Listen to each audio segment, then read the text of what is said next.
Hello, happy Monday fun day. Welcome into Let's Bet It. What a weekend it was. Week 2 of NFL, week 3 of college football. Lauren Jbara, who has the pleasure of being with both Jared Smith and Alex Glaze today. How are we feeling, guys, after the weekend? Oh, Lauren, so kind and energetic. I'll be honest, it was I would say frustrating weekend.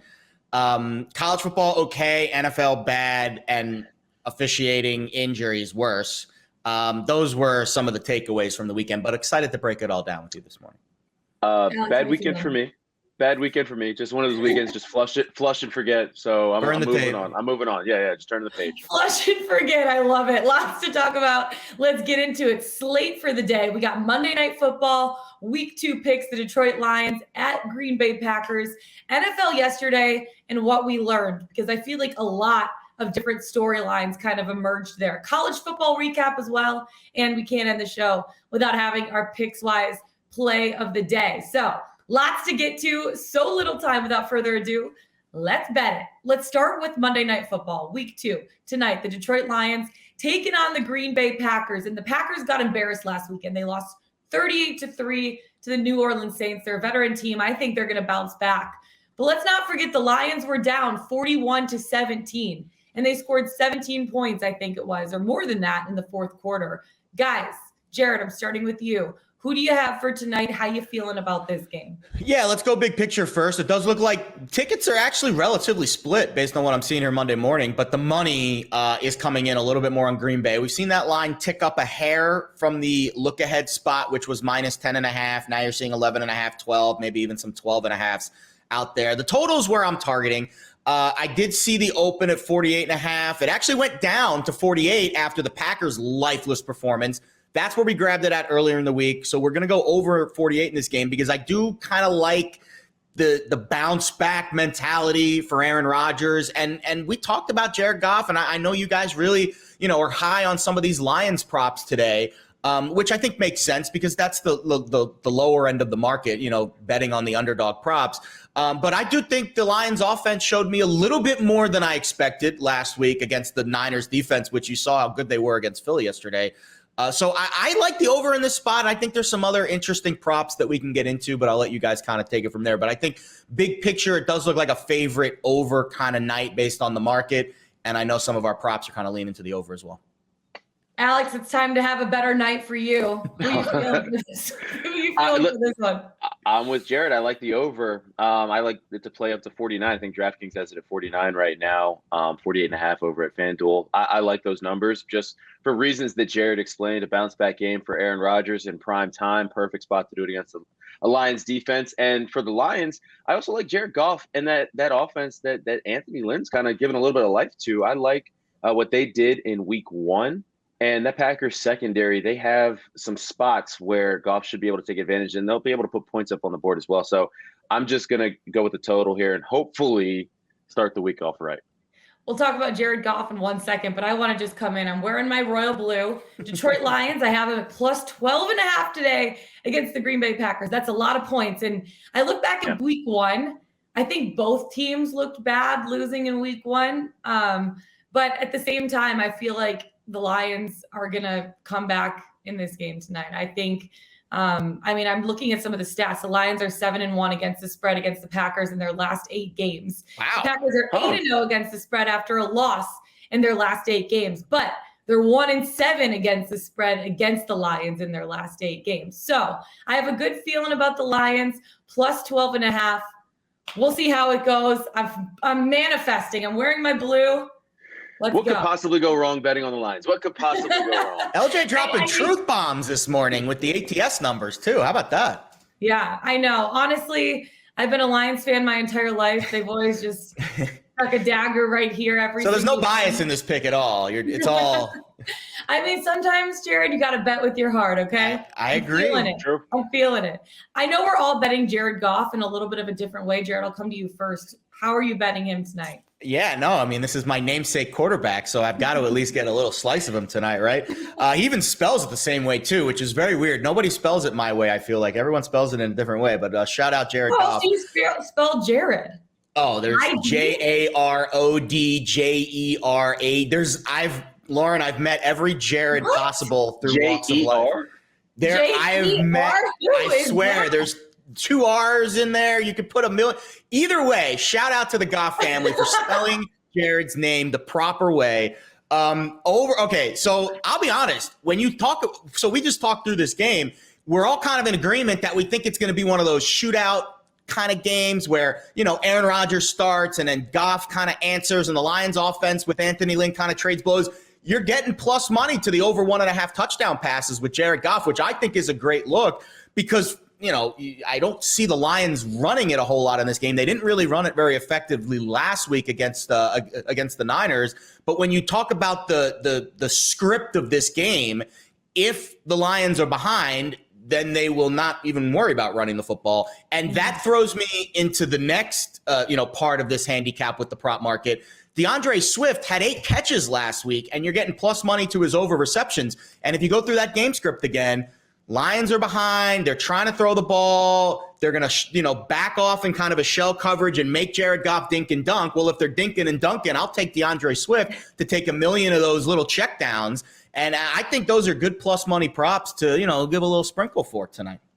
I like that. I like that too, because Jared Goff is not known for, taking those downfield shots, and he does like to check down a lot. So I like that prop for Swift as well. But I'm going with the over 257.5 passing yards for Jared Goff, just because a lot of the reasons Jared said, I don't think that they're going to be able to run the ball to stay in this game. And we saw in the second half of their week 1 game that Anthony Lynn will open up the playbook and kind of give Jared those opportunities to take shots down the field and open up the playbook. Regardless, he's going to be passing the ball a lot to keep up with that high-powered Packers offense tonight, I think. So I like over 257.5 passing yards for him. So we'll see. And along those same lines, I'm also betting over 34.5 pass attempts. And, he was playing from behind for the most part in week 1. He chucked the ball 57 times, 57. Yeah. I mean, he probably won't reach that number again, but at the same time, it's a decent bet. He'll get to at least 35. So I'm kind of along the same lines with you, Alex. I'm going over 34.5 pass attempts. So we'll see how that goes. I'm not sure. I also am in on Robert Tonyan Jr. anytime touchdown at plus 180. And if you're Jared, if you want to put some more money on it like you did last week, the first touchdown plus 1,000. He was held out of the end zone in week 1, and it would just be downright shocking if the same thing happened in week 2 for me. I absolutely love that bet. I think Tonyan's his guy in the red zone. Other than Adams, obviously. Yeah. That's his dude in the red zone. And that's a really good price, almost 2-to-1 for a guy that I think gets targeted a lot in the red zone.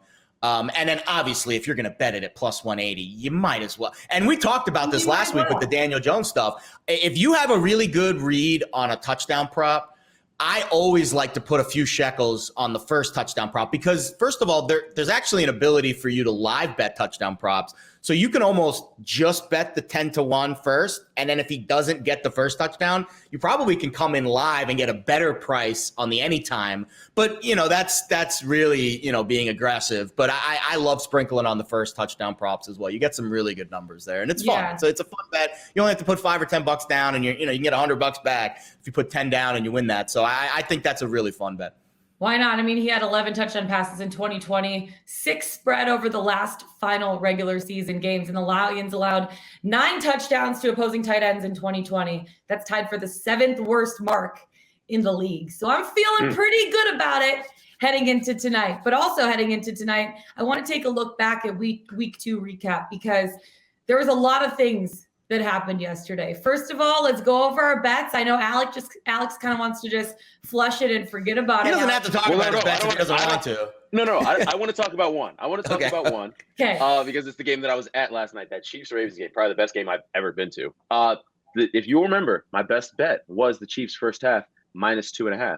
That hit. And the reason why I bet it, cash in, then I can enjoy the game. And you know what? I did both. So after a miserable weekend, I did end up enjoying my Sunday night. So that was a great bet. And, the Ravens had no business covering that game. But I was telling anyone who would listen at the tailgate, there's a reason that number has not moved. I don't know what it is, but it just stayed at 3.5 for the full game. And as the money just kept pouring in on the Chiefs, all we heard is how beat up the Ravens were, how how it's going to be a blowout.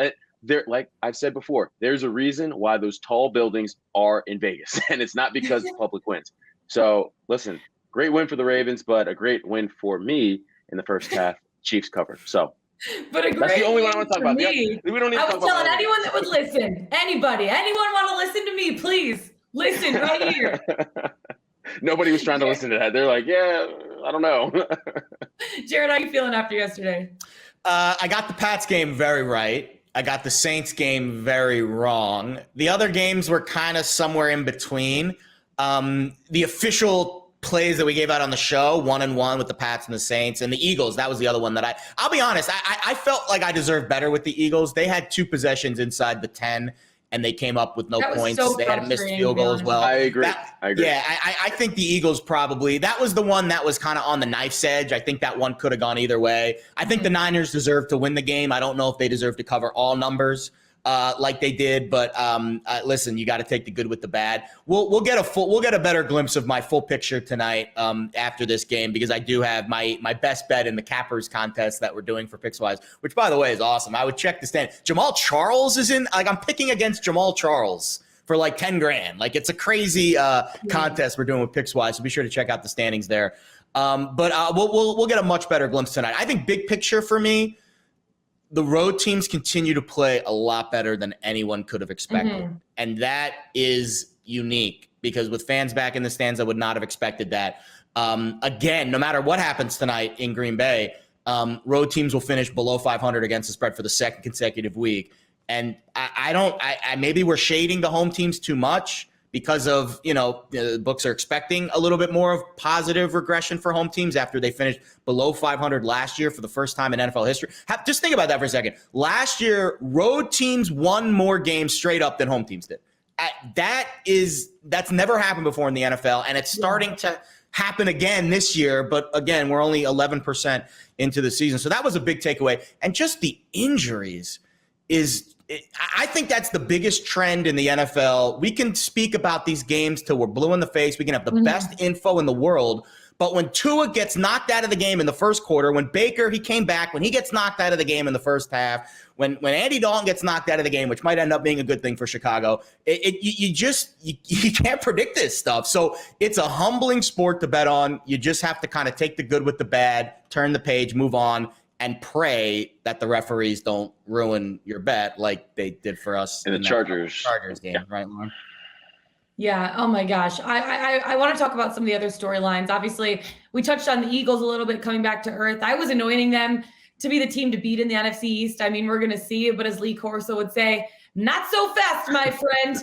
But I also want to talk about Justin Herbert, because it seems like the refs hate him. I mean, 5 minutes left in the game in the red zone, called that a sack because he was driving backwards. That was so wild. And I look at that call and I'm like, if that's Patrick Mahomes, if that's Tom Brady, that call is not made. Well, no. If it's Tom Brady, that call is getting made, because Tom Brady doesn't have the ability. Tom Brady probably goes down. Patrick Mahomes. Yeah, Tom Brady's giving himself up. If it's Lamar Jackson. But those guys, those athletic quarterbacks, those playmaking quarterbacks, they don't give up on those plays, and they're trying to make a play. I mean, that's a play that's a sack that took probably any realistic chance they had of scoring a touchdown away, and that completely changed. And there was a penalty before that also. It was first and goal at the 1, and they couldn't get a touchdown. Yeah, I mean, just brutal officiating. I think the sack is the worst call. That's the worst of the two, but. Just some bad breaks for the penalties are very noteworthy too, and I think that the issue that we're having now is so before the season starts, the officiating committee all meets with all the refs, and they give them the points of emphasis for the season. And early in the year, I think they lean too much into those points of emphasis, and that's why we're seeing these ticky-tack procedural calls, illegal shifts, illegal man downfields, things that I think. You give a guy an extra yard if the spirit of the rule is not he's trying to run downfield and block. Like if he just drifts an extra half a yard, they're calling these now. And I think that might dissipate towards the end of the season. But early in the year, I think the referees are trying to set that tone with some of these points of emphasis, and you're seeing way too many flags thrown, way too many. The call I'm saying too much is taunting. I hate that. That's another one. That was a point of emphasis in the offseason, and they made it clear that they want it out, and they're going too far to officiate. Well, they didn't emphasize it when Lamar, somersaults into the end zone. No complaints there. No, I agree. I think they're picking their spots. That's going to be it. But I mean, that's just a brutal penalty. I mean, let's have some fun. I mean, it's football. It's sports. It's supposed to be fun, right? I just want to see consistency across the board for the most part. I think that's the biggest thing is you just have to be consistent across consistency the board. and officiating. For one guy, you got to call it for another guy. If you're not calling for a guy, you can't call it for another guy. Just consistency across the board. What about Kyler Murray, though? Completed all but 7 of 36 passes for 400 yards and 3 touchdowns. Yeah, he had 2 interceptions, but he rushed for 31 yards and another score. He's just looking really good right now. Tied with Mahomes right now in the MVP race when it comes to odds. I think both at plus 500 right now. I don't think there's any value taking him right now, right at plus 500. I mean, he was kind of a long shot before. I mean, you're kind of getting the value's been sucked out of that market from 25 now down to 5. But also think about it this way: they play the Jaguars this week, so you do the math, and then next week they play the Rams. And you would imagine 5-1 is probably longer than the money line price on Arizona to beat LA, I would assume. And if they do beat LA, he's the favorite the next week to win that award. Because they're 4-0 and he's looked better than anyone else offensively with what he does with his legs. So I see a path to him being the favorite to win that award very, very quickly within the next 2 weeks. And then you're right. Then you can't bet it anymore because then injuries or anything else could, kind of knock it down. But man, if Kyler Murray is the real deal this year, I'm going to be very happy, man, because I got a big piece of them to win the Super Bowl and the vision. It's so early, but man, it's exciting to watch him play football. I don't know how you defend him. I don't what does the defensive coordinator say during practice that week? What do you do? I don't know. I mean, he belongs in that conversation. Fingers, pray to God, and hope it all works out at that point, But I also want to talk about Jameis Winston because I'm really big on the Saints train right now. But they must have left their offense in Jacksonville because it was an absolute no-show on Sunday. And I know, Jared, you were following me and you liked my bets with the Saints. I'm sorry I'm leading you down. No, you're okay. Of no good. That was not even a sentence. But you know what? They just got embarrassed this week, and I don't think that's going to be the norm for them. But what did you think about Jameis Winston and his performance? I give credit to Carolina. I don't want to look too much because that was a really tough spot for the Saints. They had 2 of their best defenders out, Alexander and Lattimore, and they had 8 offensive coaches. I think one of them might have been on the defensive end too, that were not there because of COVID. And I think that was what I had in my notes. Injuries and coaching means more to me than any trend that we can look at and identify. ATS, over-unders, none of that. None of that matters if you don't have the guys you practice with on the field that week, and if the guys coaching those players are not all on the same page and they're scattered. And in this particular case, I believe it was 8 total coaches missed the game for New Orleans. And that's another one too where you saw the line, that the Saints were a -1.5 favorite looking into that game. And then once the Saints blew out the Packers and the Panthers, looked, I would say, mediocre, maybe slightly above mediocre against the Jets, that line bumped all the way across the key number of 3 to 3.5. And we saw it yesterday with Tennessee, Seattle. We saw it yesterday with Minnesota, Arizona. The teams that won in week 1 looked good. The line moved in their favor. They moved too much. All the dogs on the other side of those covered. And that's the NFL. It's like a buy low, sell high. And when you get a Saints that were favored by 3 on the road, 3 and a hook, too many points for them to be favored on the road. And obviously the coaching was, I think the coaching and the injuries there played a big factor. Yeah, Alex, what are your takeaways for that one? My takeaway is just looking at Jameis as the starting quarterback and Sean Payton. I mean, obviously after week 1, everyone's like, oh, Sean Payton fixed Jameis. Jameis is a new dude, but he still only completed 14 passes against the Packers. I mean, 11 yesterday. Just these aren't numbers you see from quarterbacks in 2021. You need more than 111 yards from your guy. Jameis, he had the 2 interceptions, but more concerning for me, is the lack of production. And I think that is going to be concerning for the Saints moving forward. That's just something I'm keeping an eye on. I like Jameis. I think that he is a capable quarterback. I'm interested to see how this works moving forward. But concerning couple weeks, even though he had those 5 touchdowns in week 1, only completing 14 balls, didn't really love that. Yeah, they only managed 128 total yards, the team's lowest total ever under Sean Payton, and their lowest total since 2001, which is not great. I'm still on the Jameis train. We all have bad days. I mean, yesterday I had a burrito for breakfast, Chipotle for lunch, and Taco Bell for dinner. You know, last night. Oh my God. Whoa. We all have bad days, boys. That sounds like a great day to me. That's a full send. You just went for it. Absolutely, guys. It was a Sunday. You love to see it or you hate to see it. It's okay. I had McDonald's delivery for lunch. Like literally, I got McDonald's delivered to me. Delivery McDonald's? It was delicious. It was so good. Right after I finished the workout too. It was just, oh my God. Perfect. All right, from that we're going to college football because someone needs to save us right now. I'm feeling pretty good after Saturday. What I was looking at was that Florida-Alabama game. You know, I took Florida plus 14.5. Obviously, that was a close one, a nail biter, and it was really exciting to watch. Alex, what are your takeaways? Because you were going against me for that one. How do you feel about it? I did.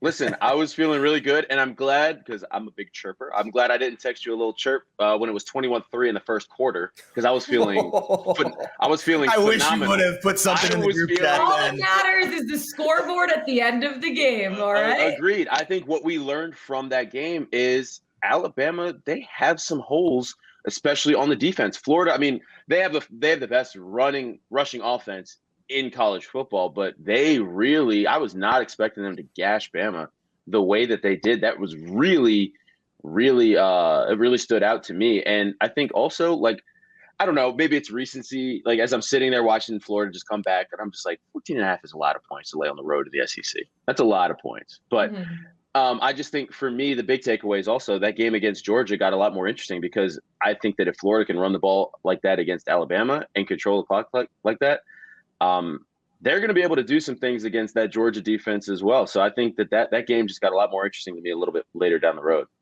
One more that I want to bring up because I'm just going to rub salt in the wound while we're at it. Notre Dame laying 7.5 against Purdue.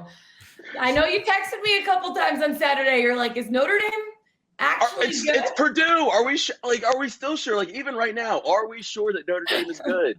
It's Purdue. Like, when is beating Purdue been like a badge of honor for any like good team? It's just true. You beat Toledo. You beat Purdue. Hey, great. There's some big games coming up. Big one on Saturday. Saturday's the big one. Let's revisit it. Yeah, we'll talk about that one. Yeah, for sure. Then we'll know if Notre Dame's good. Jared, how you feeling after Saturday?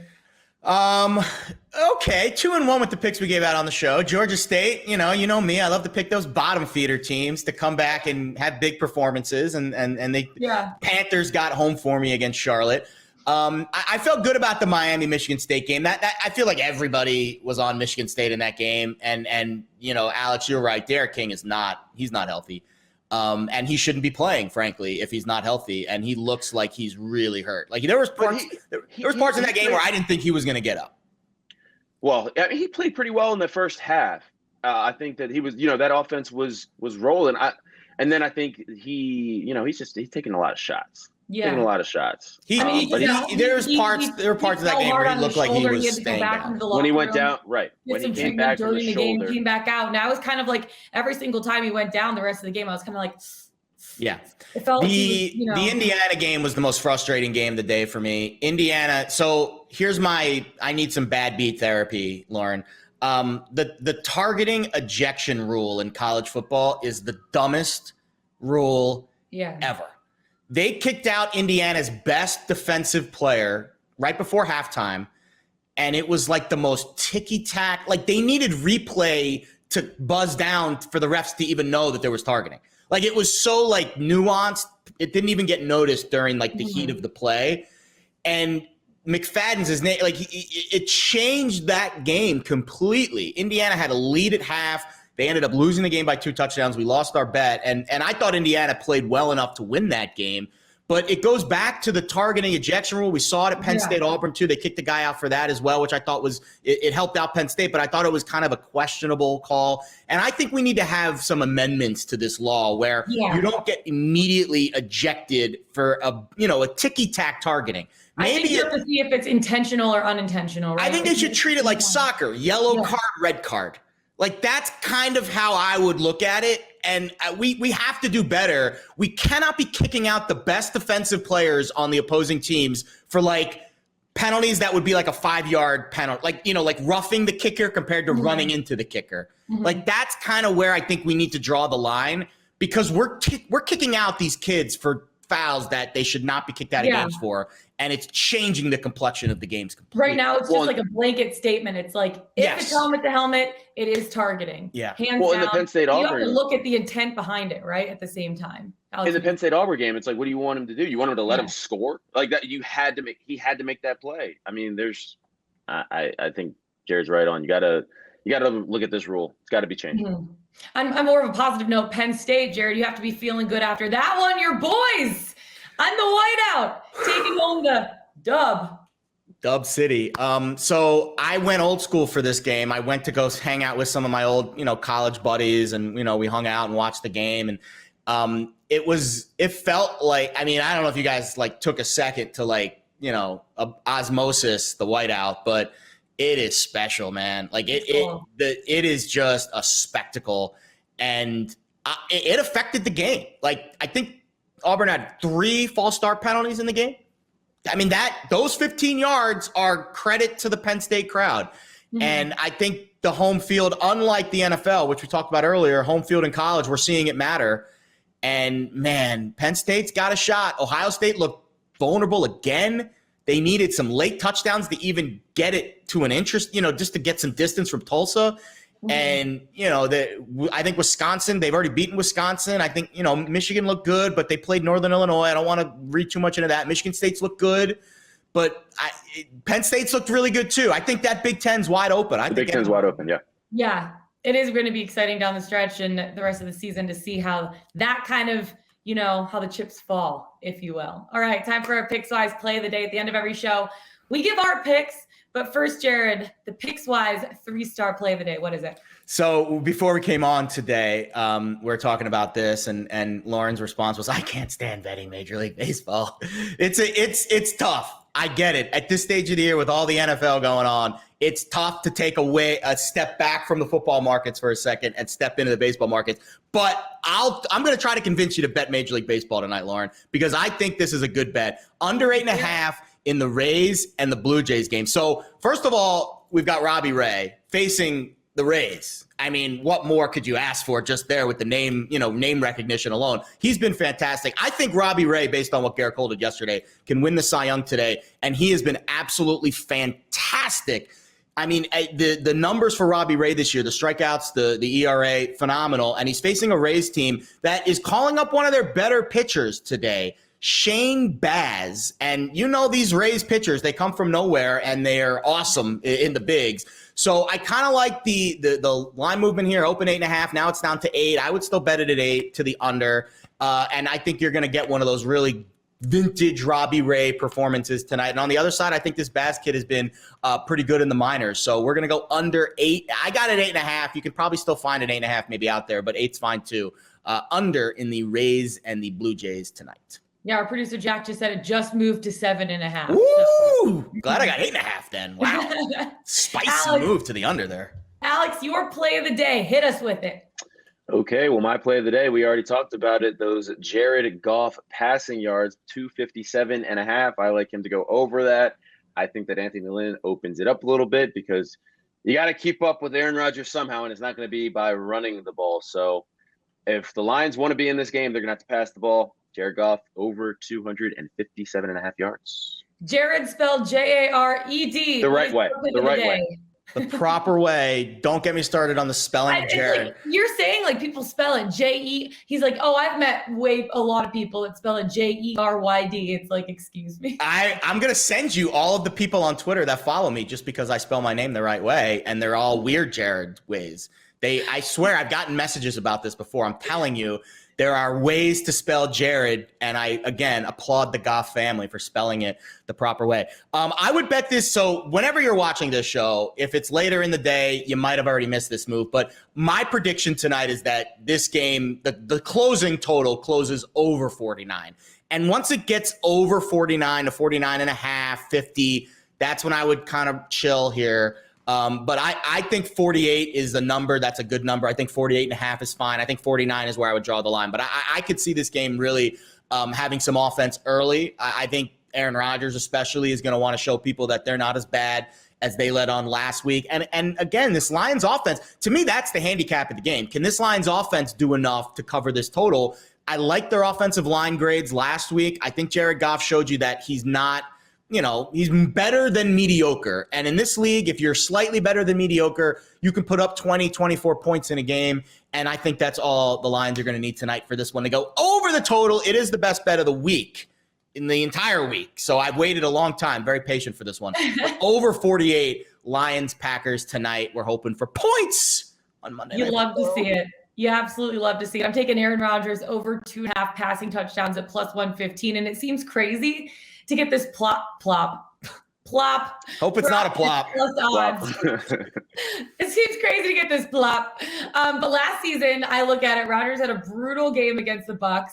He threw 2 interceptions. He got pulled, and then he responded the next week with 283 yards and 4 passing touchdowns. So I just think that getting this plop at plus money is a really, really good one to bet. That's a great, because you do bet the plus money props. Call them plops. That's good. I like that. Oh, we got Jabbar lanes. We got flops, people. Let's see what happens. All right, that's it for us today. Find us on the Pickswise YouTube channel. Go to pickswise.com. Follow us on Twitter. Jared Smith, Alex Glaze, Lauren Jbara. Best of luck tonight. Monday Night Football, baby. We're going to see you tomorrow. Let's get it. Let's bet it.